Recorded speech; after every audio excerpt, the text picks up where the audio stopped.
നമസ്കാരം. മലയാളി വാർത്തയിലേക്ക് സ്വാഗതം.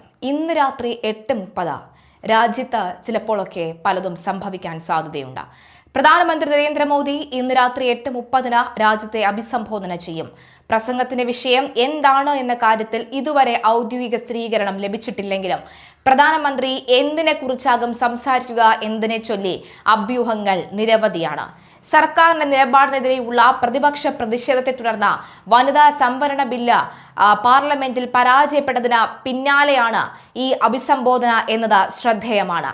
വനിതകൾക്ക് 33% സംവരണം ഏർപ്പെടുത്തുന്നതിനായി ലോക്സഭാ സീറ്റുകളുടെ എണ്ണം നിലവിൽ 543 നിന്ന് 816 ഉയർത്താനാണ് ഭരണഘടന 131 ഭേദഗതി ബില്ല് ലക്ഷ്യമിട്ടത്. വോട്ടെടുപ്പിൽ 298 അംഗങ്ങൾ ബില്ലിനെ പിന്തുണച്ചപ്പോൾ 230 പേർ എതിർത്തു. വോട്ട് ചെയ്ത 528 അംഗങ്ങളിൽ ബില്ല് പാസാക്കാൻ ആവശ്യമായ 2/3 ഭൂരിപക്ഷത്തിന് 352 വോട്ടുകൾ കുറവ് വന്നതോടുകൂടി ബില്ല് പരാജയപ്പെടുകയായിരുന്നു. മണ്ഡല പുനർനിർണയവും ലോക്സഭാ സീറ്റുകളുടെ എണ്ണം വർദ്ധിപ്പിക്കുന്നതും ഉൾപ്പെടെയുള്ള മറ്റ് 2 ബില്ലുകൾ ആദ്യ ബില്ല് പരാജയപ്പെട്ടതിനെ തുടർന്ന് വോട്ടെടുപ്പിന് വെച്ചില്ല. ഇവ വനിതാ സംവരണ ബില്ലായി അഭേദ്യമായി ബന്ധപ്പെട്ടതാണെന്നായിരുന്നു കേന്ദ്രത്തിന്റെ വിശദീകരണം. വനിതാ സംവരണ ബില്ലിനെ പിന്തുണയ്ക്കാത്തതിലൂടെ പ്രതിപക്ഷം വലിയ തെറ്റാണ് വരുത്തിയത് എന്നും ഇതിന്റെ പ്രത്യാഘാതം അവർ നേരിടേണ്ടി വരുമെന്നും പ്രധാനമന്ത്രി മോദി നേരത്തെ മന്ത്രിസഭാ യോഗത്തിൽ പറഞ്ഞിരുന്നു. അവർ രാജ്യത്തെ സ്ത്രീകളെ വഞ്ചിച്ചിരിക്കുകയാണ്.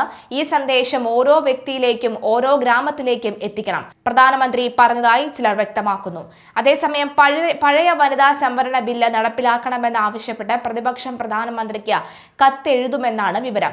തങ്ങൾ വനിതാ സംവരണത്തെ പിന്തുണയ്ക്കുന്നുണ്ടെന്നും എന്നാൽ അതിന്റെ മറവിൽ രാജ്യത്തിന്റെ രാഷ്ട്രീയ സാഹചര്യം മാറ്റാനാണ് സർക്കാർ ശ്രമിക്കുന്നതെന്നും വ്യക്തമാക്കാൻ ഇന്ത്യ സഖ്യത്തിലെ കക്ഷികൾ രാജ്യവ്യാപകമായി വാർത്താ സമ്മേളനങ്ങൾ നടത്തുകയും ചെയ്യും.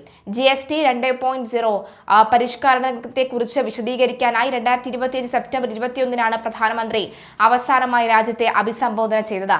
അതിനു മുൻപ് 2025 മെയ് 12 പഹൽഗാമിലെ 26 പേരുടെ മരണത്തിനിടയാക്കിയ ഭീകരാക്രമണത്തിന് മറുപടിയായി ഇന്ത്യ നടത്തിയ തിരിച്ചടിയായ ഓപ്പറേഷൻ സിന്ദൂറിനെ കുറിച്ചും അദ്ദേഹം സംസാരിച്ചിരുന്നു.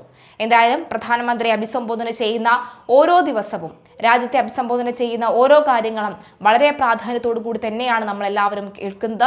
എന്തായാലും ഇന്ന് 8:30 അറിയാം എന്തൊക്കെ മാറ്റങ്ങൾ സംഭവിക്കുമോ സംഭവിക്കില്ലേ എന്നുള്ളത്. എന്തായാലും മേരെ പ്യാരെ ദേശവാസിയോ എന്ന് പറഞ്ഞുകൊണ്ട് പ്രധാനമന്ത്രി 8:20 8:30 രാജ്യത്തെ അഭിസംബോധന ചെയ്യും.